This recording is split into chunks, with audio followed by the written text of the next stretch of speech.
ఈ బులెటిన్ మీకు అందిస్తున్న వారు 8 దశాబ్దాలుగా 4 తరాల విశ్వాసం. మంచి హస్తవాసి గల కాకినాడ డాక్టర్ బసవయ్య గారు సోరియాసిస్, బొల్లి, C5, C6 cervical spondylosis, L4, L5 lumbar spondylosis, gastric ulcer, మూల వ్యాధి, అజీర్తి, స్త్రీల ఋతు సమస్యలు, PCOD, పేనుకొరుకుడు, పిప్పిగోళ్లు, ఆనెలు, సూరేడుకాయలు, తల వెంట్రుకలు రాలిపోవుట, తలలో చుండ్రు, మాడుకోటు నివారణలో ఉభయ తెలుగు రాష్ట్రాలలో అగ్రగామి Kakinada doctor Basavayya Ayurveda hospital. CMR shopping mall ఎదురుగా గన్నాబత్తుల కళ్యాణ మండపం బిల్డింగ్, PP రోడ్, భీమవరం. ప్రతి గురువారం ఉదయం 10 గంటల నుండి 4 గంటల వరకు. జగన్నాథపురం శివాలయం ఎదురుగా కాకినాడ ప్రతి శుక్రవారం ఉదయం 10 గంటల నుండి 2 గంటల వరకు మరియు సాయంత్రం 5 గంటల నుండి రాత్రి 8 గంటల వరకు. కోటిపల్లి బస్టాండ్, దుర్గగుడి వెనుక 2వ వీధి, రాజమండ్రి. ప్రతి ఆదివారం ఉదయం 9 గంటల నుండి మధ్యాహ్నం 3 గంటల వరకు. Welcome to KCC news. నేను సోనా. First headlines.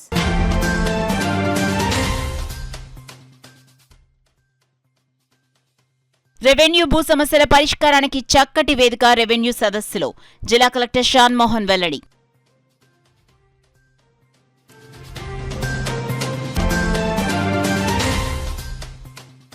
త్వరలో జరగనున్న నీటి సంఘాల ఎన్నికల్లో కూటమి బలపరిచిన అభ్యర్థులనే గెలిపించాలి. రైతులకు విజ్ఞప్తి చేసిన తెలుగుదేశం రాష్ట్ర అధికార ప్రతినిధి పిఠాపురం మాజీ ఎమ్మెల్యే వర్మ.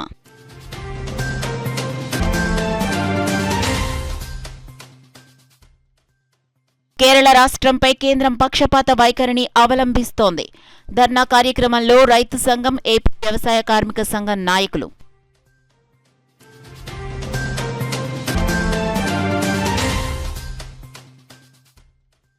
రోడ్డు భద్రత, సైబర్ నేరాలపై విద్యార్థినులకు అవేర్నెస్ కార్యక్రమం. పలు అంశాలపై అవగాహన కల్పించిన traffic, law and order police అధికారులు. ఇక డీటెయిల్స్ లోకి వెళ్తే రెవెన్యూ భూ సమస్యల పరిష్కారానికి చక్కటి వేదిక రెవెన్యూ సదస్సులని జిల్లా వ్యాప్తంగా ప్రారంభమైన రెవెన్యూ సదస్సులను సద్వినియోగం చేసుకోవాలని జిల్లా కలెక్టర్ షాన్ మోహన్ అన్నారు. రాష్ట్ర ప్రభుత్వం ప్రతిష్టాత్మకంగా నిర్వహిస్తున్న రెవెన్యూ సదస్సులకు సంబంధించి కాకినాడ జిల్లా పెద్దాపురం నియోజకవర్గంలో పెద్దాపురం మండలం గోరింట గ్రామం పెదరామాలయం వద్ద ఏర్పాటు చేసిన రెవెన్యూ సదస్సుకు ఆయన ముఖ్య అతిథిగా హాజరయ్యారు. ఈ సందర్భంగా ఆయన మాట్లాడుతూ కాకినాడ జిల్లాలో రెవెన్యూ సదస్సులు ప్రారంభించుకోవటం చాలా సంతోషంగా ఉందన్నారు.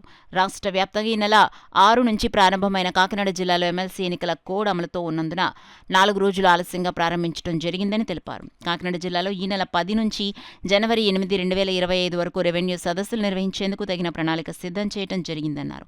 గ్రామాలను అభివృద్ధి పదంలో నడిపించేందుకు రెవెన్యూ సదస్సులు కీలక పాత్ర పోషిస్తాయన్నారు. కార్యక్రమంలో పెద్దాపురం రెవెన్యూ డివిజన్ అధికారి కె శ్రీరమణి, మాజీ మున్సిపల్ చైర్పర్సన్ రాజా సూరిబాబు, గ్రామ సర్పంచ్ మేరీ కుమారి, తహసీల్దార్ సిహెచ్ వెంకటలక్ష్మి, ఇతర అధికారులు, గ్రామస్తులు పాల్గొన్నారు. ఇవి కంప్లీట్ చేయాలి, వీలైనంత వరకు మనం తీర్చగలిగే గవర్నమెంట్ వైపు నుంచి చేయగలిగేవన్నీ కంప్లీట్ చేయాలి. ఒక 30 రోజులు 40 రోజులు ఈ సమస్య బట్టి అనే ఉద్దేశంతో ఈ కార్యక్రమం పెట్టడం జరిగింది. సో దయచేసి నా వైపు నుంచి జిల్లా కలెక్టర్గా నా రిక్వెస్ట్ ఏంటంటే దీన్ని ఓన్లీ భూమికి సంబంధించిన సమస్యల గురించి మాత్రమే వినియోగించుకోవాలి ఈ వేదికని. దయచేసి మిగిలిన ఇష్యూస్ లేకపోతే ఊళ్ళలో ఇంకా రకరకాల ఉంటాయి కదా, దీనికి సంబంధించి ఇంకేదైనా గ్రూప్లకు సంబంధించి ఉంటాయి, కొన్ని ఏదైనా హాస్పిటల్కి సంబంధించి ఉంటాయి, అవన్నీ ఇప్పుడు మాట్లాడేటి కాదు. అది మొదటి విషయం నేను చెప్పదలుచుకున్నాను. రెండో విషయం, మా చెల్లి ఇద్దరికి మా నాయన భూమి ఇచ్చినాడు. మేమిద్దరం పంచుకోవటానికి ఎవరెవరు కూర్చోవాలా? నేను కూర్చోవాలా, ఆవిడ కూర్చోవాలి, మేబీ నా పిల్లలు ఎవరంటే పిల్లలు అందరూ కూర్చొని చేయాలి. అంతేనా? ఏ ఊళ్ళైనా ఇదే కదా జరుగుతుంది, ఏ కుటుంబంలో అయినా. మేము తేల్చుకోవాల్సిన దాని గురించి మనం ఏం చేస్తున్నాము, గవర్నమెంట్కి పెడుతున్నాం. ఏమంటుంది, ఆవిడ వచ్చి నాకు రావాల్సింది మా అన్న పెట్టేసుకున్నాడో, లేకపోతే నాకు భాగం ఇవ్వలేదనో, లేకపోతే మాకు తెలియకుండా రిజిస్ట్రేషన్ చేయించుకున్నాడనో వస్తుంది అనమాట. గవర్నమెంట్ దృష్టిలో మా మధ్య ఉన్న గొడవలో ఇప్పుడు ఇప్పుడు మేము అన్ని కాగితం రాసుకొని ఉండకపోవచ్చు కదా. మా ఆయన చెప్పి 10 ఎకరాలు నువ్వు తీసుకో, 2 ఎకరాలు నువ్వు తీసుకో అని చెప్పేదో పంపకాలు చేస్తూనే ఉంటారు. లేకపోతే ఇది కాకుండా ఇంకొక భూమి ఎక్కడన్నా ఉంటే ఆ 2 మీరు చూసుకోండి, ఇది 1 మీరు చూసుకోండి, రకరకాలుగా జరుగుతుంది. దీనికి గవర్నమెంట్ ఏమైనా సంబంధం ఉందా? లేదు కదా. ఆ కుటుంబంలో ఉన్న పరిస్థితుల్లో ఆ కుటుంబంలో ఇచ్చిన ఏమంటారు దాన్ని ఆస్తుల పంపకాలు ఎలా ఉంటుందో అలా జరిగి ఉంటుంది. ఆ పంపకాల విషయంలో గవర్నమెంట్ దగ్గరకు వచ్చి నాకు అన్యాయం జరిగిందని చెప్పినా మనం పూర్తిగా చేయలేకపోవచ్చు. లేదు, ఆల్రెడీ రిజిస్ట్రేషన్ అయిపోయింది, నా పేరు మీద ఉన్న భూమి నా పేరు మీదకి వచ్చింది, మా నాన్న నాకు ఇచ్చింది నా పేరు మీద ఉంది, ఆవిడకి ఇచ్చింది ఆవిడ పేరు మీద ఉంది, అయినా ఆవిడ నా భూమి మీదకి వస్తూ ఉంది, లేదా నేను ఆవిడ భూమి మీదకి పోతుంది, అప్పుడు గొడవ తేల్చచ్చు, అది కాదని అట్లా. బట్ ఈ కాగితాలు రాసుకోవడంలోనే తప్పులు ఉండడం కానీ, పంపకాల్లో నాకు అన్యాయం జరిగింది అనడం కానీ అవి గవర్నమెంట్ తేల్చే పరిస్థితులు కాదు. గత 23 ఏళ్లుగా నియోజకవర్గ రైతాంగ సమస్యలపై పోరాడి జగన్ నిలిపివేసిన పురుషోత్తమపట్నం ఎత్తిపోతల పథకాన్ని తిరిగి తీసుకొచ్చారని, త్వరలో జరగనున్న నీటి సంఘాల ఎన్నికల్లో కూటమి పార్టీలు నిలబెట్టే అభ్యర్థులను గెలిపించే బాధ్యత రైతులు తీసుకుంటే పంటలకు పుష్కలంగా నీరందించే బాధ్యత తాము తీసుకుంటామని టీడీపీ రాష్ట్ర అధికార ప్రతినిధి పిఠాపురం మాజీ ఎమ్మెల్యే వర్మ రైతులకు విజ్ఞప్తి చేశారు. పిఠాపురం మహారాజకోట ఆవరణలో గల టీడీపీ కార్యాలయంలో పార్టీ నాయకులతో కలిసి ఏర్పాటు చేసిన మీడియా సమావేశంలో వర్మ మాట్లాడారు. సమావేశంలో కోలారాజు, కంద శేషగిరి, నామాదొరబాబు, సోము సత్యబాబు, కొరుప్రోలు శ్రీను, కడిమిశెట్టి కుమార భాస్కర్ రెడ్డి, కొమ్మిరెడ్డి రమణ, కూరాకుల రాంబాబు, కంద నాగబాబు, వియ్యపు రామన్నరాజు, కటారి రాజబాబు, శివాల పాపారావు, వీరబాబు తదితరులు పాల్గొన్నారు. నేను రైతుల్ని స్వయంగా కోరేది ఏంటంటే, మునిగిపోతే పంటలు పండవు, నీరు లేకపోతే ఎండిపోతాయి. ఇది మనకి 2 జబ్బులు మన నియోజకవర్గానికి. రెండింటికి వైద్యం చేసాం. ఎండిపోయేదానికి పురుషోత్తపట్నం తీసుకొచ్చాం, జగన్ ఆపేశాడు. మళ్ళీ దాన్ని చంద్రబాబు నాయుడు వచ్చాక నా సీటు పోయిన సమయంలో నేను అడిగింది పురుషోత్తపట్నం ఇచ్చాడు. అలాగే ఏలే రాజనీకరణ వచ్చింది, జగన్ ఆపేశాడు. దాని మీద పవన్ కళ్యాణ్ గారు నేను కూడా ఉప్పాడ జంక్షన్లో మాటిచ్చాం, మళ్ళీ తిరిగి ప్రారంభిస్తాను. రైతులు మిమ్మల్ని నేను ఒకటే కోరుతా ఉన్నా, నీటి సంఘాలు అంటే ఏ రాజకీయ పార్టీ అయినా మీరు ఓట్లు వేస్తే కసిగా పనిచేస్తారు. మీకోసం నేను 23 సంవత్సరాలు రైతాంగం కోసం రాత్రింబవళ్ళు అనకుండా నేను పోరాడాను. దయచేసి కూటమి అభ్యర్థులు నిలబడిన చోట తెలుగుదేశం పార్టీ అవనండి, జనసేన అవనండి, బీజేపీ అవనండి, ఎట్టి పరిస్థితుల్లోని 100కి 100% ఓట్లు కూడా కూటమికి వేయాలి. ఇటు తెలుగుదేశం పార్టీ అవ్వచ్చు, జనసేన అవ్వచ్చు, బీజేపీ అవ్వచ్చు. గెలిపించిన బాధ్యత రైతాంగాన్ని ఉంది. మీ పంటలు పండించవలసిన బాధ్యత మాదుంది. ఇది నా హామీ. దయచేసి రైతాంగం అందరూ కూడా స్పందించి మేము నిలబెట్టిన అభ్యర్థులందరికీ ఓటేసి మాకు గౌరవంగా గెలుపు ఇస్తారని చెప్పి కోరుతున్నాను.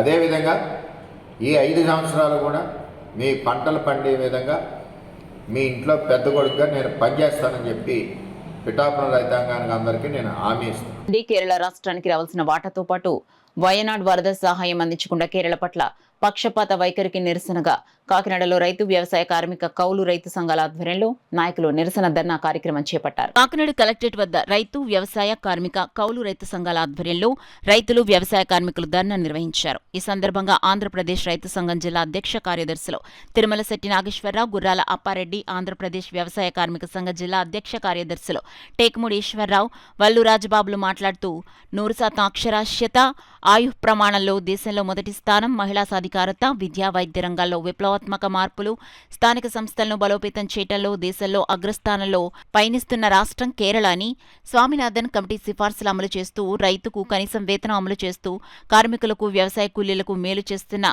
సిపిఎం నాయకత్వంలోని వామపక్ష ప్రభుత్వం పట్ల కేంద్ర బీజేపీ ప్రభుత్వం పక్షపాత వైఖరితో వ్యవహరిస్తూ ఆ రాష్ట్రానికి రావాల్సిన నిధులను విడుదల చేయటం లేదన్నారు.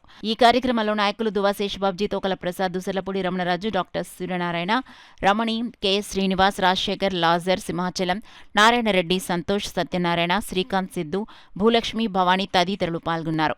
కేరళ ప్రభుత్వం ఈ దేశంలోనే ఆదర్శమైనటువంటి ప్రభుత్వం. అక్షరాస్యతలో కానీ, ఆరోగ్యంలో కానీ, వ్యవసాయంలో కానీ అనేక రంగాల తీసుకుల్లో ముందుకు తీసుకెళ్తున్న సందర్భంలో ఇటీవల సంభవించినటువంటి వయనాడు వరదల్లో కేరళ ప్రభుత్వం చాలా నష్టపోయింది. ఈ యొక్క కేంద్రంలో ఉన్నటువంటి బీజేపీ ప్రభుత్వం ప్రతిపక్ష పార్టీలు ఉన్నటువంటి రాష్ట్రాల మీద చాలా వివక్ష చూపెడుతూ వాళ్ళకి రావాల్సినటువంటి నిధులను పూర్తిగా ఇవ్వకుండా చాలా ఇబ్బందులు పెడుతున్నటువంటి పరిస్థితి ఉంది. అంతేకాకుండా ప్రత్యేకంగా ఈ దేశంలో వామపక్ష పార్టీలు అధికారంలో ఉన్నటువంటి రాష్ట్రాల మీద మరింత క్రూరంగా వ్యవహరిస్తూ ఉంది. ఎందుకంటే ఈ బీజేపీ చేసి మతోన్మాద విధానాలకు, ఆర్థిక విధానాలకు వ్యతిరేకంగా క్రమశిక్షణతో పోరాటం చేసేది వామపక్ష పార్టీలే. కాబట్టి ఆ వామపక్ష పార్టీల అధికారంలో కేరళను అబాసుపాలు చేయాలనే దురుద్దేశంతో నిధులు కేటాయించకుండా చాలా యాత్ర పెడుతూ ఉంది. కాబట్టి దీన్ని మనం వ్యతిరేకిస్తూ ఉన్నాం. ఈ దేశంలో ఉన్నటువంటి ప్రజాస్వామ్యవాదులు అన్ని సంఘాలు అన్ని పార్టీలు కూడా ఖచ్చితంగా కేరళ ప్రభుత్వానికి సహకారంగా నిలబడాలని చెప్పేసి విజ్ఞప్తి చేస్తుంది. దుర్ఘటన అంతకుముందు భారీ వర్షాలు ఈ విధంగా కేరళ రాష్ట్రంలో చాలా నష్టం జరిగింది. ఈ నష్టానికి ఇవ్వాల్సినటువంటి నిధులు ఇవ్వకపోగా, అలాగే ఈ రాష్ట్రానికి ప్రతి రాష్ట్రానికి కేంద్ర ప్రభుత్వం ఇవ్వాల్సినటువంటి నిధులు ఏవైతే ఉన్నాయో ఆ నిధులు ఈ 1,00,00,000 కోట్ల రూపాయలు కేరళ రాష్ట్రానికి రావాల్సిన నిధులు కూడా ఆఫ్ చేసినటువంటి పరిస్థితి ఉన్నది. అయినా కానీ ఆ రాష్ట్రంలో అనేక రంగాల్లో పారిశ్రామిక రంగంగా కానీ అలాగే వ్యవసాయ రంగంగా కానీ ఆ కేరళ రాష్ట్రం అభివృద్ధి చెందుతూ ఉన్నది. ఇటువంటి పరిస్థితిలో ఒక పక్కన నష్టాలు పాలవుతున్నటువంటి ప్రజలను ఆదుకోవాల్సింది కేంద్ర ప్రభుత్వం అయ్యుండి ఇప్పటికి వరకు కూడా ఆదుకోలేదని పక్షంలో దేశవ్యాప్తంగా కేరళ సంఘీభావ కార్యక్రమాలు జరుగుతూ ఉన్నాయి. దాంట్లో భాగంగా మన కాకినాడలో కూడా కలెక్టర్ ఆఫీస్ వద్ద ఈ కార్యక్రమం నిర్వహిస్తూ ఉన్నాం. వ్యవసాయ రంగంలో మొత్తం రైతులకి ఏదైతే ఉన్నదో అటు వినియోగదారులకు కానీ ఇటు రైతులకు కానీ నష్టం లేకుండా అక్కడ అనేక విధాలుగా కేంద్ర ప్రభుత్వం రాష్ట్ర ప్రభుత్వం చేస్తూ ఉన్నది. ఆ విధంగా రైతులకి రావాల్సినటువంటి నిధులు కానీ అలాగే రాష్ట్రానికి రావాల్సిన నిధులు కానీ వెంటనే విడుదల చేయాలని డిమాండ్ చేస్తాం. రోడ్డు ప్రమాదాలు తగ్గించాలనే ఉద్దేశంతో కాకినాడ జిల్లా ఎస్పీ విక్రాంత్ పాటిల్ ఉత్తర్వుల మేరకు కాకినాడ ఎస్డిపిఓ రఘువీర్ విష్ణు పర్యవేక్షణలో కాకినాడ ట్రాఫిక్ 1 and 2 ఇన్స్పెక్టర్లు N Ramesh, D Ramarao, 3 town law and order SI M Sagar Babu, Kakinada Salapeta నగరపాలక సంస్థ బాలికోన్నత పాఠశాల విద్యార్థులకు ట్రాఫిక్ రూల్స్ అండ్ రెగ్యులేషన్స్ పైన, హెల్మెట్ వాడకం పైన, సైబర్ నేరాల గురించి అవగాహన కల్పించారు. సైబర్ నేరాలకు సంబంధించి ప్రస్తుతం జరుగుతున్న సైబర్ నేరాలు మరియు 1930 కాల్స్ యొక్క ఉపయోగాల గురించి, ఆన్లైన్ మోసాలు, ఫేక్ లోన్ మోసాలు, ఆన్లైన్లో జాబ్స్, వర్క్స్, డిజిటల్ అరెస్ట్ మరియు 11200 కాల్ 1972 యొక్క ఉపయోగాల గురించి అవగాహన కల్పించారు. ట్రాఫిక్ రూల్స్ పై అవగాహనలో భాగంగా మోటార్ సైకిల్స్ నడిపే ప్రతి ఒక్కరూ తప్పనిసరిగా హెల్మెట్ ధరించాలని, ఈ విషయమై తమ కుటుంబ సభ్యులకు మరియు తల్లిదండ్రులకు తెలియచేయాలని, triple riding, bike stunts, minor driving వల్ల జరుగు ప్రమాదాల గురించి, జీబ్రా లైన్స్ లేని ప్రదేశములలో రోడ్డును ఏ విధంగా దాటాలి, ట్రాఫిక్ సైన్స్ వల్ల ఉపయోగాలు, వాహనములకు అతివేగంగా నడపడం, మద్యం సేవించి వాహనాలు నడపడం వల్ల కలుగు ప్రమాదాల గురించి అవగాహన కల్పించారు. 10 ఏళ్లుగా నిత్యావసర వస్తువుల ధరలన్నీ 10 రెట్లు పెరిగినా తమకిచ్చే జీతాల్ని మాత్రం ఒక్క పైసా కూడా పెంచకపోవడం చాలా దారుణమని, చాలని జీతాలతో నానా ఇబ్బందులు పడుతున్న తమను, తమ గూడును డిప్యూటీ సీఎం, తమ ఎమ్మెల్యే కొణిదెల పవన్ కళ్యాణ్ పట్టించుకొని తమకు జీతాలు పెంచి ఆదుకోవాలని పిఠాపురం మున్సిపల్ ఇంజనీరింగ్ కార్మికులు వేడుకుంటున్నారు. వేతనాల పెంపు తదితర డిమాండ్ల పరిష్కారం కోరుతూ Andhra Pradesh municipal engineering workers union చేపడుతున్న సమ్మె 3వ రోజుకు చేరుకుంది. ఇందులో భాగంగా పిఠాపురం మున్సిపల్ కార్యాలయం వద్ద యూనియన్ పిఠాపురం శాఖ ఆధ్వర్యంలో పిఠాపురం మున్సిపల్ ఇంజనీరింగ్ విభాగంలో పనిచేస్తున్న కార్మికులు తమ సమ్మెను 3వ రోజు కూడా కొనసాగించారు. తమ డిమాండ్లను పరిష్కరించాలంటూ నినాదాలు చేశారు. ఈ సందర్భంలో municipal AE Abhilash, tap inspector Janardhan అక్కడికొచ్చి వేరే వారితో పనులు జరిపించకుండా ఎందుకు అడ్డుకున్నారంటూ సమ్మెలో ఉన్న కార్మికులను అడగడంతో వారిరువురి మధ్య కొంతసేపు వాగ్వాదం జరిగింది. ఈ సందర్భంగా యూనియన్ పిఠాపురం శాఖ అధ్యక్షుడు పెంకే రాంబాబు, ప్రధాన కార్యదర్శి చెట్టుబత్తిన సురేష్ మీడియాతో మాట్లాడుతూ న్యాయమైన తమ డిమాండ్లను పరిష్కరించే విషయాన్ని అధికారులు వదిలేసి సమ్మె విరమించాలంటూ తమకు ఒత్తిళ్లు, బెదిరింపులు ఎక్కువైపోయాయని వాపోయారు. మా కుటుంబాల గురించి ఎన్నో సంవత్సరాలుగా మేము ఈ కార్యాలయంలోనే పనిచేస్తున్నాం. మాకు సంవత్సరం కూడా దయించి అధికారులు, పై అధికారులు కానీ రాష్ట్ర ప్రభుత్వానికి కానీ వినవించుకోవాలని ప్రాధాయపడుతున్నాం. మాకు సమస్యను పై అధికారుల వరకు తీసుకెళ్లి రాష్ట్ర ప్రభుత్వానికి కన్విప్ అయ్యేలాగా మాకు గోడను వినిపించుకునే భాగ్యం మాకు అధికారుల ద్వారా పై అధికారులకు చెప్పించాలని మేము హృదయపూర్వకంగా కోరుకుంటున్నాం. తాగునీటి సరఫరా ఎక్కువగా ఉన్న తాగునీటి సమస్య స్తంభించింది. మీ యొక్క సమ్మె విరమించి తాగునీటి సరఫరా నిలుపుదల లేకుండా చేయమని చెప్పేసి అధికారులు మాపై ఒత్తిడి చేస్తున్నారండి. మేము యొక్క ఇంజనీరింగ్ సమస్యలు ముఖ్యంగా ఉండేది తాగునీటి విభాగంలో ఉండే వాళ్ళే అండి. ఒక ఫిల్టర్ అయితేనేమి, వాటర్ హెల్పర్ అయితేనేమి, ముఖ్య భాగాల వీధి లైట్లు కార్మికులు అయితేనేమి అందరూ కూడా ఈ సమ్మెలో పాల్గొంటున్నారు. ముఖ్య కారణంగా మేము అదే సమస్య గురించి మేము అధికారులు చెప్తుంటే దాన్ని కూడా వాళ్ళు మా యొక్క డిమాండ్ని పట్టించుకోకుండా మీరు అర్జెంట్గా వచ్చి విధుల్లోకి జాయిన్ అవ్వండి, మీ మీద పోలీస్ కంప్లైంట్ పెడతామని చెప్పేసి తీవ్ర స్థాయిలో ఒత్తిళ్లు చెప్తున్నారు. ఇదే ఈ సమస్యని డిప్యూటీ సీఎం గా పవన్ కళ్యాణ్ గారు కూడా పెద్ద మనసుతో మా యొక్క సమస్యను ప్రభుత్వం దృష్టికి దయచేసి మీరున్నారనే కొండంత అందుతో మేము పిఠాపురం మున్సిపాలిటీలో ఎదురు చూస్తున్నామండి. మీద రాష్ట్ర ప్రజలందరూ కూడా మీ దగ్గరకు సమస్యను చేరవేయాలని ఎన్నో రకాలుగా ఎదురు చూస్తున్నారండి. ఈ యొక్క సమస్యను మీరు కూడా త్వరగా పరిష్కరించి మా యొక్క సమస్యను మా యొక్క ఇబ్బందులను న్యాయం చేయాలని ఈ సందర్భంగా మేము తెలియజేసుకుంటున్నాం. బులెటిన్లో షార్ట్ బ్రేక్ తీసుకుందాం. 8 దశాబ్దాలుగా 4 తరాల విశ్వాసం. మంచి హస్తవాసి గల కాకినాడ డాక్టర్ బసవయ్య గారు సోరియాసిస్, బొల్లి, C5C6 cervical spondylosis, L4L5 lumbar spondylosis, gastric ulcer, మూల వ్యాధి, అజీర్తి, స్త్రీల ఋతు సమస్యలు, PCOD, పేనుకొరుకుడు, పిప్పిగోళ్లు, ఆనెలు, సూరేడుకాయలు, తల వెంట్రుకలు రాలిపోవుట, తలలో చుండ్రు, మాడుపోటు నివారణలో ఉభయ తెలుగు రాష్ట్రాలలో అగ్రగామి Kakinada doctor Basavayya Ayurveda hospital. CMR shopping mall ఎదురుగా గన్నాబత్తుల కళ్యాణ మండపం బిల్డింగ్, PP రోడ్, భీమవరం. ప్రతి గురువారం ఉదయం 10 గంటల నుండి 4 గంటల వరకు. జగన్నాథపురం శివాలయం ఎదురుగా కాకినాడ ప్రతి శుక్రవారం ఉదయం 10 గంటల నుండి 2 గంటల వరకు మరియు సాయంత్రం 5 గంటల నుండి రాత్రి 8 గంటల వరకు. కోటిపల్లి బస్టాండ్, దుర్గగుడి వెనుక 2వ వీధి, రాజమండ్రి. ప్రతి ఆదివారం ఉదయం 9 గంటల నుండి మధ్యాహ్నం 3 గంటల వరకు. Welcome back to KCC news. Telugu Desam party అధికారంలో ఉందన్న గర్వంతో గతాన్ని మరిచి వాస్తవాన్ని వక్రీకరించి అడ్డగోలు రుబాబులతో చౌకబారు రాజకీయాలు చేస్తున్న కాకినాడ సిటీ తెలుగుదేశం పార్టీ అధ్యక్షులు మల్లెపూడి వీరు వ్యవహార శైలి కారణంగా కాకినాడ నగర పరువు బజార్న పడుతుందని కాకినాడ 22వ డివిజన్ మాజీ కార్పొరేటర్ MGK కిషోర్, వైకాపా కన్వీనర్లు జేఏసీ కన్వీనర్ సుంకర విద్యాసాగర్ పేర్కొన్నారు. వైఎస్ఆర్ కాంగ్రెస్ పార్టీ కాకినాడ సిటీ కార్యాలయంలో ఏర్పాటు చేసిన మీడియా సమావేశంలో వారు మాట్లాడారు. విధితోటి అక్కడ అందరూ మీటింగ్ వేసుకొని కొత్త షాపింగ్ కాంప్లెక్స్ నిర్మించాలని రెడ్డి గారికి వినతి సమర్పించుకోగా రెడ్డి గారు అక్కడ కొత్త షాపింగ్ కాంప్లెక్స్ నిర్మించడం జరిగింది. అదే టైంలో ఈయన షాపు కూడా తీసేయడం జరిగింది. తీసిన తర్వాత ఇతనికి కూడా షాప్ ఇస్తారనేసి అక్కడ పెద్దలందరూ మాట్లాడుకున్నారు. పేరు రాసుకున్న తర్వాత ఈ రఫీ గారికి సభ్యులు ఎక్కువ అవడంతో, వ్యాపారస్తులు ఎక్కువ అవడంతో అతనికి షాప్ ఇవ్వడం జరగల కట్టిన కాంప్లెక్స్లో. అయితే ఈ ప్లేస్ అలాగే ఉంది, ఆ క్రాస్ ముక్క. దానికి రఫీ అన్న వ్యక్తి వచ్చి ఎమ్మెల్యే గారిని, మరి నా షాపు ఇస్తారని చెప్పి నా షాపు తీసేరండి, మరి నేను వ్యాపారం చేసుకోవాలి కదా అంటే, సర్లే సొంతంగా తను ఆ కొద్దిపాటి స్థలంలోనే ఒక షెడ్ టైపు నిర్వహించుకొని చిన్న బడ్డీలాగా వ్యాపారం చేసుకోమని చెప్పగా అతను అలాగే గడిచిన 3 సంవత్సరాలు బట్టి కూడా ట్రేడ్ లైసెన్స్ కడుతూ కరెంట్ వేయించుకొని అక్కడ మున్సిపాలిటీకి కూడా అమౌంట్ కొడుతూ వ్యాపారం చేసుకుంటూ ఉంటే మొన్న 2024లో గవర్నమెంట్ మారిన తర్వాత మన మల్లెపూడి వీరు గారు మరియు కొంతమంది కార్యకర్తలు కలిసి ఆయన షాపుని బలవంతంగా లాక్కోవడం జరిగింది. అయితే ఇక్కడ లాక్కొని అట్టుపండి వ్యాపారస్తుడికే మరలా షాప్ ఇచ్చారని చెప్తున్నారు.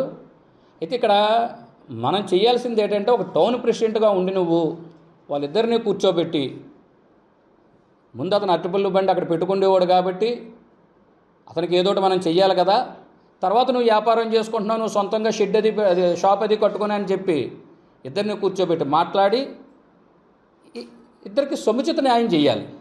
అలా వదిలేసి అర్ధరాత్రి ఆ షాపులో మహిళలు ఉన్నా సరే పట్టించుకోకుండా ఆ షాపులో ఉన్న వాళ్ళందరినీ కొట్టి, మీరే చూశారు కదా, హాస్పిటల్గా MLC రాయించుకొని ఎమర్జెన్సీలో జాయిన్ అయిన సన్నివేశం కూడా మీకు చూపించడం జరిగింది వీడియోలో. ఆవిడే చెప్తుంది ప్రాణాలు పోతే ఏంటి, ఆ రోజు CI భగవాన్ గారు లేకపోతే ఆ రోజు ఖచ్చితంగా అతని ప్రాణం పోదును. అదా తీరి ఒక ముస్లిం సోదరుడిని, ఒక ముస్లిం సోదరు కుటుంబం ఈరోజు నీ వల్ల రోడ్డుని పడి ఏడుస్తూ ఉంది. సరే, నువ్వు ఒకరికి న్యాయం చేసే విధానంలో ఇంకోళ్ళకి అన్యాయం చేసేలా ఉండకూడదు కదా నీ ప్రవర్తన. కొంచెం చేసావు. నువ్వు TDP టౌన్ ప్రెసిడెంట్గా ఏమైనా ఒక హుందాగా ప్రవర్తించాలని నీకేమైనా అనిపించిందా అక్కడ? అంటే ఇలాంటి భయభ్రాంతులకు గురైతే ఇలాంటి సెటిల్మెంట్లు ఇంకా నాకు చాలా వస్తాయని ఊహించుకొని చేస్తూ ఉన్నావేమో.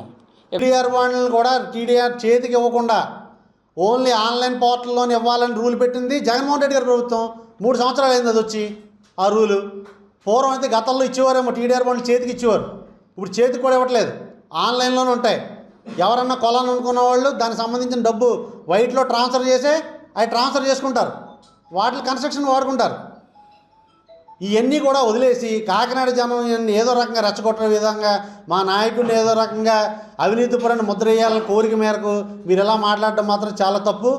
ఇదే చెప్తున్నాను, మీరు ఇన్ని రకాలుగా కుట్రలు చేస్తూ వ్యక్తిత్వ హననాన్ని పాల్పడుతూ ఆయన జైలుకి వెళ్ళిపోతారు, ఈయన జైలుకి వెళ్ళిపోతారు. జైలుకి వెళ్ళాలని కదా మీరు చూస్తున్నారు. 6 నెలలైంది మీరు వచ్చి.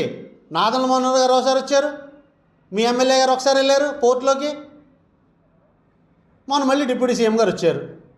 ఏదో రకంగా ఏదో లింక్ పెట్టి ఏదో రకంగా అరెస్ట్ చేయాలని మీరు చూస్తున్నారు. ఎస్, మా నాయకుడు పౌడర్ రాసుకుని వచ్చాడు, బొగ్గలు వచ్చినాయి, ఏం భయపడలేదు. మీరే అంటున్నారు కదా వెళ్ళిపోతున్నారు, జైలుకి వెళ్ళిపోతున్నారని. మీరే అంటున్నారు బాగున్నాడు, అందంగా ఉన్నాడని. మా వాడు భయపడే మనిషి కాదు. ఈరోజు కూడా మా నాయకుడు ధైర్యంగా ఉన్నాడు. ఎన్ని కమిటీలు వచ్చినా ఏం వచ్చినా తప్పు మేం చేయలేదు, ప్రజల కోసమే మేము ఏం చేసినా ప్రజల కోసమే చేసామని చెప్పి ఆయన ధైర్యంగా ఉన్నాడు. కాబట్టే ఈరోజు ప్రశాంతంగా నిద్రపడుతుంది. మీరు అన్నట్టు లావుగా ఉన్నా బుజ్జిగా ఉన్నా పౌడర్ రాసుకొచ్చినా ఏం వచ్చినా కానీ మీరు ఇకపై కూడా ప్రజల కోసం పాటుపడండి. మేమందరం కూడా హర్షిస్తాం. మేము ఎన్నో ఆరోపణలు చేశాడు మా నాయకుడు మీ నాయకుడి మీద, అవి తప్పని మీరు ఎక్కడ ఖండించలేదు. మళ్ళీ తిరిగి అవే గత 4 సంవత్సరాలు బట్టి చెప్పిందే అయ్యని ఇవని బియ్యం అని టీడీఆర్ బాండ్లని. మీరు అధికార పక్షంలో ఉన్నారు, మేము ప్రతిపక్షంలో ఉన్నాను. మేము విమర్శించాలి మీ గురించి.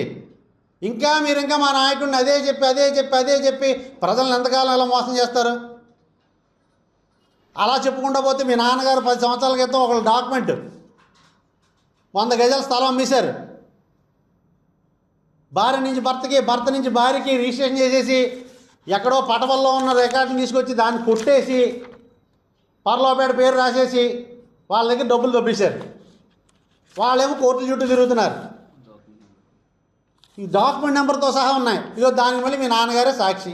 విద్యార్థులు చదువుతో పాటు క్రీడల్లో కూడా రాణించగలిగితే మంచి ఉన్నతమైన భవిష్యత్తును సాధించగలుగుతారని miracle group of engineerings chairman Kakinada kings జట్టు అధినేత డాక్టర్ డేవిడ్ రాజు చిట్లూరి పేర్కొన్నారు. కాకినాడ కింగ్స్ జట్టు గోదావరి ప్రీమియం లీగ్లో ఆడనున్న నేపథ్యంలో జట్టు విస్తృత ప్రచారంలో భాగంగా యాంపిఫై స్పోర్ట్స్ ఆధ్వర్యంలో కాకినాడ గాంధీనగర్ మున్సిపల్ హైస్కూల్ విద్యార్థులకు హాకీ స్టిక్లు, వాలీబాల్ తదితర క్రీడా పరికరాలు పంపిణీ చేశారు. ఈ కార్యక్రమంలో ముఖ్య అతిథిగా miracle group of engineerings chairman Kakinada kings జట్టు అధినేత డాక్టర్ డేవిడ్ రాజు చిట్లూరి పాల్గొని విద్యార్థులకు క్రీడా పరికరాలు అందించారు. ఈ సందర్భంగా ఆయన మాట్లాడుతూ క్రీడల ద్వారా రాష్ట్రానికి, దేశానికి మంచి కీర్తి ప్రతిష్టలు వస్తాయని, ఆ దిశగా విద్యార్థులు ముందుకు సాగాలన్నారు.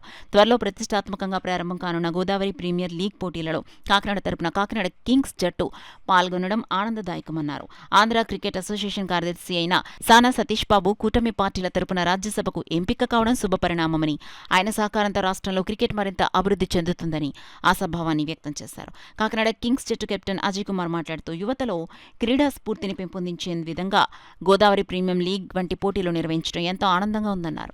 ఈ కార్యక్రమంలో పాఠశాల ప్రధానోపాధ్యాయుడు వెంకటేశ్వరరావు, పీడీ రమ, కాకినాడ కింగ్స్ జట్టు సభ్యులు, ఉపాధ్యాయులు, విద్యార్థులు తదితరులు పాల్గొన్నారు. First of all, I would like to tell congratulations to సానా సతీష్ గారు. ఆయన రాజ్యసభ మెంబర్గా ఎన్నికవడం, నెక్స్ట్ ఏసీఏకి సెక్రటరీగా నామినేట్ అయ్యి ఆయన ఎన్నికవడం మాకు చాలా సంతోషంగా ఉంది. ఎందుకంటే క్రికెట్కి మరో లైఫ్ వస్తుందని మేము అనుకుంటున్నాం. ఆయన కాకినాడ నుంచి ఉండడం, కాకినాడ వ్యక్తి అవ్వడం మాకు ఎంతో ఆనందంగా ఉంది. క్రికెట్ చరిత్రను మారుస్తారని ఆంధ్రాలో నేను నమ్ముతున్నాను. ఎందుకంటే such a wonderful person. I had about him very well. ఆయన కూడా ఈ యొక్క గోదావరి ప్రీమియర్ లీగ్కి సపోర్ట్ చేయాలని మనస్ఫూర్తిగా కోరుకుంటున్నాను. అలాగే ఈ యొక్క ప్లాట్ఫామ్ ఎవరికైతే యంగ్ స్టార్స్కి మేము ఒక ప్లాట్ఫామ్ ఇవ్వాలనుకుంటున్నామో ఆయన కూడా సపోర్ట్ చేస్తారని నేను మనస్ఫూర్తిగా కోరుకుంటున్నాను. Thank you one and all. First of all మేము కాకినాడ గాంధీనగర్ హై స్కూల్కి రావడం ముఖ్య కారణం వాళ్ళకి ఒక స్పోర్ట్స్ ఐటమ్స్ మనం ఇద్దామని చెప్పి ఇక్కడ రావడం జరిగింది. Like hockey sticks and volleyball kits and all cricket kits ఇవ్వడం కోసం మేము వచ్చి ఉన్నాము. ఈ యొక్క కార్యక్రమాన్ని గ్రాండ్ సక్సెస్ చేసిన ఫిజికల్ డైరెక్టర్ రమా మేడంకి, అలాగే హెచ్ఎం గారికి, అలాగే all the support of Gandhinagar faculty members, everyone and the students also. I'd like to congratulate all the students to support Kakinada Kings in future to win the tournament. Thank you one and all, each and everyone. Thank you so much. ప్రతిభగల పేద విద్యార్థులను ప్రోత్సహించేందుకు సానా Satish Babu foundation ఎప్పుడూ ముందుంటుందని foundation chairman Talatam Harish తెలిపారు. Kakinada 2 town police station మున్సబు వీధిలో గల సానా Satish Babu foundation కార్యాలయంలో పోలీసు ఉద్యోగానికి కోచింగ్ తీసుకుంటున్న పేద విద్యార్థికి సైకిల్ పంపిణీ కార్యక్రమం జరిగింది. ఈ సందర్భంగా సానా సతీష్ బాబు ఫౌండేషన్ చైర్మన్ తలాటం హరీష్ పెంకే రవివర్మకు సైకిల్ అందించారు. అనంతరం హరీష్ మాట్లాడుతూ కడప మాజీ సర్పంచ్ పులిశెట్టి తాతీలు తమ గ్రామంలో శ్యామ్ ఇన్స్టిట్యూట్ పోలీస్ కానిస్టేబుల్ ఉద్యోగం పొందేందుకు శిక్షణ తీసుకుంటున్న పేద విద్యార్థి పెంకే రవివర్మ రోజు కడప నుంచి కాకినాడ వెళ్లేందుకు సైకిల్ కావాలని కోరగా సానా సతీష్ బాబు ఫౌండేషన్ తరపున సైకిల్ అందించడం జరిగిందని చెప్పారు. రవివర్మ జీవితంలో మంచి ఉద్యోగం సాధించి జీవితంలో స్థిరపడాలని ఆకాంక్షించారు. ఈ కార్యక్రమంలో కడప మాజీ సర్పంచ్ పులిశెట్టి తాతీలు, కోటేశ్వరరావు పాల్గొన్నారు. కడప పెంకే రవివర్మ మనకు స్టడీ టైం మనకి శ్యామ్ ఇన్స్టిట్యూట్లో ఇతను రెగ్యులర్గా కోచింగ్ క్యాంప్కి వెళ్తున్నారు. వారానికి 3 సార్లు సైకిల్ మీద కావాలన్నారు. మన కడప తాతీలు గారితో చెప్పారు. వెంటనే ఈయన కడప నుంచి కాకినాడ కూడా సైకిల్ మీద వస్తున్నారంటే ఈ రోజుల్లో చాలా కష్టం. మా కాకినాడలోనే ఇక్కడ 100 కిలోమీటర్లు ఒక 100 మీటర్లు ఉన్న వాళ్ళకే బళ్ళు ఉన్న వెహికల్స్ ఉన్న రోజుల్లో ఈ అబ్బాయి ఇంత కష్టపడి చదువుకుంటున్నాడంటే చాలా ఆనందంగా ఉంది. ఈ అబ్బాయికి ఫ్యూచర్లో కూడా మనం ఇంకా హెల్ప్ చేయాలి. సానసజీవ ఫౌండేషన్ ద్వారా చేద్దామని ఆయనకంటే సైకిల్ మీద అంత దూరం నుంచి చేస్తున్నందుకు ఈయన మంచి ఉద్యోగం సాధించి మంచి ఫ్యూచర్లో మంచి జీవితం ఉండాలని కోరుకుంటున్నాం. మన సానసజీవ ఫౌండేషన్ గతంలో ఎప్పటి నుంచో మనం 20 ఏళ్ళ నుంచి చేస్తున్నామని సర్వీస్ అన్ని ఇలాంటి ఆయన నామినేషన్ నిన్న రాజ్యసభ నామినేషన్ చేశారు. ఈ సందర్భంగా కూడా ఈ అబ్బాయికి ఎంకరేజ్ చేయడం జరుగుతుందని నెక్స్ట్ ఫ్యూచర్లో కూడా ఈ అబ్బాయికి ఉద్యోగంలోనైనా చదువులోనైనా సరే ఎంకరేజ్ చేస్తామని కంపల్సరీ దీనికి తీసుకొచ్చిన తారీఖు కూడా మా AICC all India Christians council Mahatma Gandhi cancer hospital సంయుక్త ఆధ్వర్యంలో 12 రోజుల పాటు వివిధ ప్రాంతాల్లో మెగా మెడికల్ క్యాంపులు నిర్వహిస్తున్నట్లు AICC president Ricky Goota Mahatma Gandhi hospital gynaecologist doctor Sudhananda తెలిపారు. బుధవారం నాడు కాకినాడలో మూలపేట గ్రామంలో గల దైవ ప్రేమ ప్రార్థనా మందిర ఆవరణలో మెడికల్ క్యాంప్ నిర్వహించారు. ఈ సందర్భంగా రిక్కీగూటం మాట్లాడుతూ గురువారం నాడు అమలాపురం జిల్లా ఎస్పీ ఆఫీస్ నర్సీపట్నంతో పాటు పలు ప్రాంతాల్లో మెడికల్ క్యాంప్ నిర్వహిస్తున్నట్లు తెలిపారు. మహాత్మాగాంధీ క్యాన్సర్ హాస్పిటల్ ఆధ్వర్యంలో స్థానిక మహిళలకు పరీక్షలు చేయించారు. డాక్టర్ సుధానంద, డాక్టర్ భావన ఆధ్వర్యంలో పరీక్ష నిర్వహించారు. అదేవిధంగా సిరి డెంటల్ క్లినిక్, దృష్టి కంటి హాస్పిటల్ ఆధ్వర్యంలో దంతా కంటి పరీక్షలు నిర్వహించారు. ఈ మెడికల్ క్యాంపులను ప్రజలు సద్వినియోగం చేసుకోవాల్సిందిగా పిలుపునిచ్చారు. ఈ కార్యక్రమంలో డాక్టర్ రీనా ప్రిన్సీ, కంటి వైద్య నిపుణులు మాధురి, మహాత్మాగాంధీ డాక్టర్లు, సిబ్బంది పి శ్రీనుబాబు, నాయుడు, డేవిడ్ రాజు, జోవెల్ రాజు, వాలంటీర్లుగా వీరేంద్ర, బద్రి తదితరులు పాల్గొన్నారు. సహకారంగా మహాత్మాగాంధీ క్యాన్సర్ రీసెర్చ్ ఇన్స్టిట్యూట్ నుంచి వైజాగ్ నుంచి వారు వచ్చి వారి సిబ్బంది వచ్చి ఇక్కడ టెస్టులు క్యాన్సర్ గురించి చెప్తూ డాక్టర్ గారు చెప్తూ క్యాన్సర్ అంటే ఇది, దీన్ని ప్రికాషన్స్ ఎలా తీసుకోవాలి అని కౌన్సిలింగ్ ఇస్తున్నారు రోజంతాని సాయంత్రం వరకుని. దీనికి సహకారంగానే సిరి డెంటల్ నుంచి పిఠాపురం నుంచి వారు డాక్టర్స్ వేరిద్దరూ వచ్చి హెల్ప్ చేస్తున్నారు, సహకరిస్తున్నారు. దానికి సపోర్ట్గా ఇక్కడ మన దృష్టి ఐ కేర్ నుంచి కాకినాడ పిఠాపురం సామర్లకోట దృష్టి ఐ కేర్ నుంచి వారు డాక్టర్స్ వచ్చి వారి సిబ్బంది మాతో ఆల్ ఇండియన్ క్రిస్టియన్ కౌన్సిల్కి హెల్ప్ చేస్తున్నారు. అలాగనే ట్రినిటీ హాస్పిటల్స్ కాకినాడ నుంచి వచ్చి వారు సిబ్బంది జనరల్ కేటగిరీలోని అక్కడ మాకు హెల్ప్ చేస్తున్నారు. వారందరికీ థ్యాంక్ యూ. డాక్టర్ అమ్మ గారికి అలాగే వారి సిబ్బందికి బృందం అంతటికి కూడా మరి యేసు ప్రభు నామంపేట హృదయపూర్వకమైన వందనాలు తెలియజేస్తూ ఉన్నాం. ఈరోజు ప్రత్యేకంగా మరి మహాత్మా గాంధీ క్యాన్సర్ హాస్పిటల్ నుండి వీచేసినటువంటి వారి యొక్క డాక్టర్ అమ్మ గారు బృందం వారు చాలా చక్కటి రీతిలో స్త్రీలకు మంచి మరి వైద్యాన్ని అందిస్తూ ఉన్నారు. అందుని బట్టి సంతోషిస్తున్నాం. అలాగనే ట్రినిటీ హాస్పిటల్ నుండి మరి నిజంగా ఒక గొప్పవారు రిక్కీ గూటం గారు వారి యొక్క ఆధ్వర్యంలో మరి బృందం అంతా చక్కని వైద్యాన్ని అందించారు. అందుని బట్టి నేను అంతగానో స్తుతిస్తున్నాను. మూడవదిగా దృష్టి కంటి ఆసుపత్రి నుంచి కూడా ఆ మధ్యకు వచ్చి అనేక మందికి చక్కని వైద్యాన్ని అందించారు. వారిని బట్టి స్తుతిస్తున్నాను. అలాగనే సిరి దంత వైద్యశాల నుంచి సిస్టర్స్ వచ్చారు, డాక్టర్ అమ్మ గారు వారిని బట్టి స్తుతిస్తూ ఇంకా అనేకమైన ప్రోగ్రామ్స్ ఇలాంటివి ఏర్పాటు చేసి అనేక మంది ప్రజలకు మేలు చేయాలని మా యొక్క పరిచర్య తరపున వారందరికీ కూడా హృదయపూర్వకమైనటువంటి వందనాలు తెలియజేస్తాము.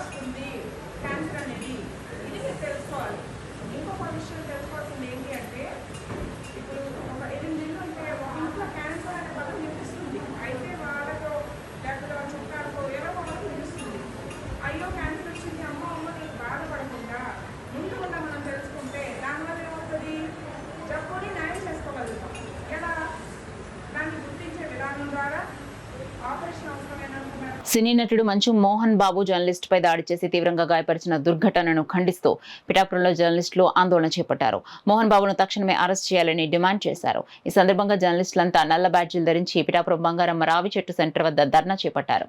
ప్లకార్డులు పట్టుకుని ప్రదర్శనగా మహాత్మా గాంధీ విగ్రహం వద్దకు చేరుకున్నారు. గాంధీ విగ్రహానికి వినతి పత్రం అందించారు. ఈ సందర్భంగా జర్నలిస్ట్ యూనియన్ ప్రతినిధి లోవరాజు మీడియాతో మాట్లాడారు. విధి నిర్వహణలో ఉన్న టీవీ9 జర్నలిస్టు రంజిత్ భాయ్ మోహన్ బాబు చేసిన దాడి అమానుషంగా ఈరోజు యావత్తు 3 రాష్ట్రాలు ఖండిస్తున్నాయి. అయితే ఈ యొక్క జర్నలిస్టులకు సంబంధించి ప్రత్యేక రక్షణ తెచ్చి వారికి రక్షణ కల్పించాలి. 2, మోహన్ బాబు చేసిన దాడిని అక్కడ కొమ్మటి విష్ణు కూడా సమర్థించడం చాలా హేయమైన చర్యగా దీన్ని అభివర్ణిస్తున్నాం. కేవలం ఈ మోహన్ బాబు విద్యావేత్త, చాలా నేను ఉన్నత విలువలు కలిగిన వ్యక్తి అని చెప్పుకుంటున్న మహానుబాబు ఈ విధంగా టీవీ9 ప్రతినిధి అయిన రంజిత్ పై దాడి చేయడం చాలా అమానుష్య చర్య. పిఠాపురం జర్నలిస్టులందరూ కూడా ముక్తగండంతో ఖండిస్తున్నాం. మహానుబాబుని విద్యావేత్తగా చెప్పుకుంటున్న మహానుబాబు చేసిన ఈ దాడిని ఖండిస్తూ మహానుబాబుని తక్షణం శిక్షించాలని, కఠినంగా శిక్షించాలని పిఠాపురం జర్నలిస్టులందరూ కూడా ముక్తగండంగా కోరుకుంటున్నారు. న్యూస్ ముగించే ముందు హెడ్లైన్స్ మరోసారి చూద్దాం.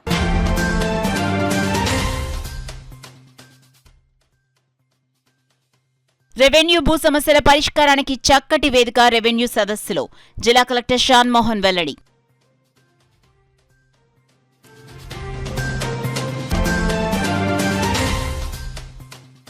త్వరలో జరగనున్న నీటి సంఘాల ఎన్నికల్లో కూటమి బలపరిచిన అభ్యర్థులనే గెలిపించాలి. రైతులకు విజ్ఞప్తి చేసిన తెలుగుదేశం రాష్ట్ర అధికార ప్రతినిధి పిఠాపురం మాజీ ఎమ్మెల్యే వర్మ.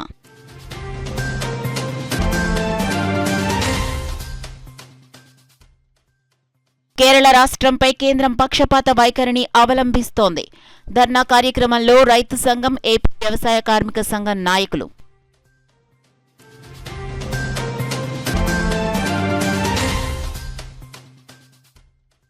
రోడ్డు భద్రత, సైబర్ నేరాలపై విద్యార్థినులకు అవేర్నెస్ కార్యక్రమం.